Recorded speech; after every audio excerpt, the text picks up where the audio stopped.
नमस्कार, आप देख रहे हैं प्रभा साक्षी का बेहद ही खास कार्यक्रम चुनावी खुराक। और उत्तर प्रदेश समेत 4 राज्यों में भगवा लहर साफ-साफ दिखाई दी और सरकार भी बनने वाली है अब।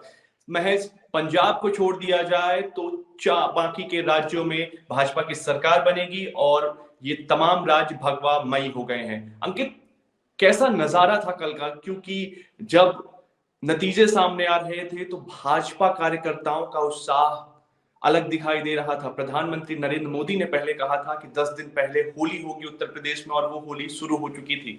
और अब सरकार बनाने वाले हैं योगी आदित्यनाथ। कई सारे मिथक टूट गए, कई सारे भ्रम टूट गए। क्या कुछ हो रहा है उत्तर प्रदेश में? देखिए, वही हो रहा है जो जिसकी संभावनाएं काफी दिनों से लगाई जा रही थी। जी। कांटे की टक्कर बताई जा रही थी उत्तर प्रदेश में। हालांकि कई ऐसे सीट हैं जहां पर मार्जिन काफी रहा है, कम रहा है जीत और हार में। जीत का। लेकिन कुल मिलाकर देखें तो नतीजे जो हैं भाजपा के पक्ष में हैं। हालांकि 2017 की तुलना में उत्तर प्रदेश में जो सीटें हैं वो कम हुई है भाजपा की, लेकिन परिस्थितियां उत्तर प्रदेश का अगर देखा जाए तो 2017 की तुलना में इस बार कुछ अलग थी। जी। बाकी आपने मणिपुर, गोवा और उत्तराखंड की बात की तो ज़ाहिर-सी बात है यहाँ भी भगवा ने ज़बरदस्त परफ़ॉर्मेंस दिया है। पंजाब में आम आदमी पार्टी ने शानदार जीत हासिल की है और आम आदमी पार्टी जो कि दिल्ली की पार्टी थी, वो पंजाब में एक तरफ़ा उसने जीत हासिल की है और पंजाब के राजनीतिक दिग्गजों को करारी शिकस्त दी है। जी। कुल मिलाकर देखें तो उत्तर प्रदेश में अब सरकार बनाने की कवायद शुरू होगी। इसके अलावा मणिपुर में भी सरकार भाजपा अपने दम पर इस बार बनाने जा रही है। गोवा में भाजपा 2017 की तुलना में ज़्यादा सीटें जीत कर आई हैं और देवेंद्र फडणवीस तो दावा कर चुके हैं कि हमारे को निर्दलीय विधायकों का समर्थन है और अभी जो मिल चुका है। जी। स्थिति है वो 25 विधायक हमारे साथ है। इसका मतलब साफ है कि कहीं न कहीं गोवा में भी भाजपा की सरकार बन जाएगी और तीसरी दफा लगातार ये गोवा में भाजपा की सरकार होगी। लेकिन सबसे ज़्यादा चर्चा पंजाब और उत्तर प्रदेश की ही रही है। उत्तर प्रदेश में ऐसा 37 सालों के बाद हो रहा है जब कोई सरकार रिपीट हो रही है। जी। ऐसा याद नहीं कहा जाता है कि जो भी नोएडा जाता था या जो भी बिजनौर जाता था मुख्यमंत्री, उसकी सत्ता नहीं बचती थी, उसकी कुर्सी चली जाती थी। लेकिन योगी आदित्यनाथ ने लगभग 2 दर्जन से ज़्यादा बार वह खुद नोएडा पहुँचे हैं। तो जी। कई मिथकों को भी तोड़ा गया है और कई नए समीकरण भी बने हैं और कहीं न कहीं देखा जाए तो 4 राज्यों में जैसा कि आपने कहा भगवा लहराया है, जबकि एक राज्य में झाड़ू चला है। अंकित, मेरा बहुत साधारण सा सवाल है, वो ये है कि सभी पार्टियों ने जमकर चुनाव लड़ा और अच्छा हुँ। चुनाव लड़ा और बाद में अपनी हार को स्वीकार भी किया। लेकिन जब हम बात करते हैं उत्तर प्रदेश की, तो 2 पार्टियाँ जो प्रमुख पार्टियाँ कभी अपने ज़माने में रही हैं, कांग्रेस और बसपा, वो कहाँ पीछे छूट गई। एक बात ये भी कही जा रही है कि बसपा ने जो भाजपा है उसके लिए हमेशा सॉफ्ट कॉर्नर रखा चुनावों में। इसलिए जो उनका वोट बैंक है, वो भाजपा की तरफ शिफ्ट हो गया और भाजपा मजबूत हो गई और सपा आरएलडी ज़्यादा कुछ नहीं कर पाई हैं। देखिए, सबसे बड़ी बात है कि आपने कहा कि पार्टियों ने अच्छे तरीके से चुनाव लड़ा। ज़ाहिर-सी बात है पार्टियों ने पूरी ताकत झोंक दी थी। लेकिन ये भी सच है कि इन चुनावों में निजी आक्रमण जमकर हुए हैं। जी। नेता एक-दूसरे पर निजी तौर पर हमला कर रहे थे, जो कि लोकतंत्र के लिए ठीक नहीं है। दूसरी बात आपने कांग्रेस और बसपा की बात की, तो कांग्रेस और बसपा दोनों ही राष्ट्रीय पार्टी हैं, लेकिन कल के जो नतीजे आए हैं, उनमें इन दोनों पार्टियों के जो वोट प्रतिशत है, वो काफ़ी कम है और ऐसा स्थिति अब हो गया है कि दोनों ही पार्टियों से, खास करके बसपा से राष्ट्रीय पार्टी का दर्जा भी जा सकता है। तो कुल मिलाकर कहें तो उत्तर प्रदेश में जो नतीजे आए हैं जी। वो प्रियंका गांधी और राहुल गांधी के लिए चिंता की बात है।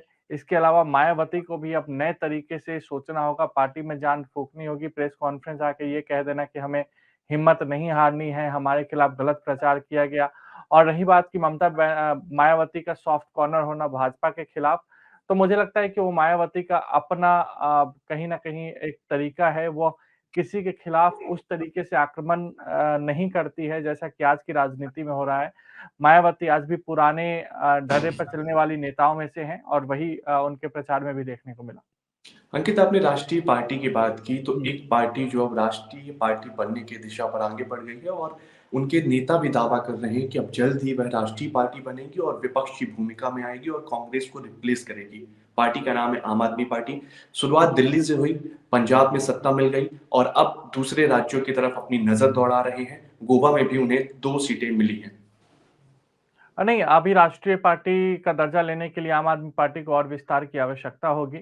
ठीक है, पंजाब में उसकी सरकार बन गई है, दिल्ली में वो ऑलरेडी सरकार में है, लेकिन उत्तराखंड में कितनी वोट प्रतिशत है? गोवा में कितनी जी। वोट प्रतिशत है?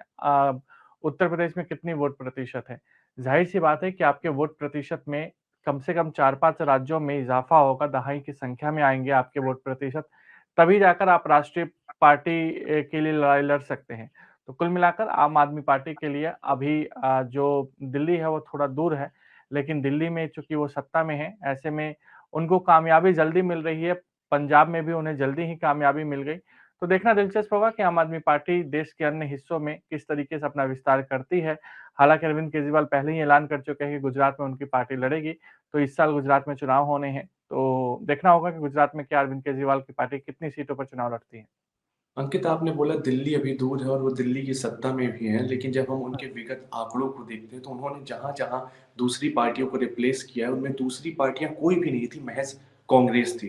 दिल्ली में उन्होंने उन्होंने कांग्रेस को हटाकर वहाँ सत्ता पाई, पंजाब में कांग्रेस को हटाकर सत्ता पाई, अब गुजरात की तरफ आगे बढ़ने वाले हैं और तमाम और राज्यों में भी आने वाले समय में चुनाव होंगे, जहाँ आम आदमी पार्टी अपना पूरा दमखम दिखाएगी। तो क्या कुछ लगता है कि क्या भाजपा के सामने वो चुनौती नहीं दे पा रहे हैं या सिर्फ कांग्रेस राज्यों को ही निशाना बनाकर अभी राष्ट्रीय पार्टी की तरफ आगे बढ़ रहे हैं? नहीं, मुझे नहीं लगता है क्योंकि उन लोगों ने ऐसे राज्यों को चुना है कि जहाँ पे कांग्रेस ही सत्ता में रही है और सबसे जी, बड़ी बात है कि मुझे लगता है कि कांग्रेस के लिए एक बड़ी गलती ये थी कि अरविंद केजरीवाल का उसने 49 दिनों की सरकार में समर्थन कर दिया था।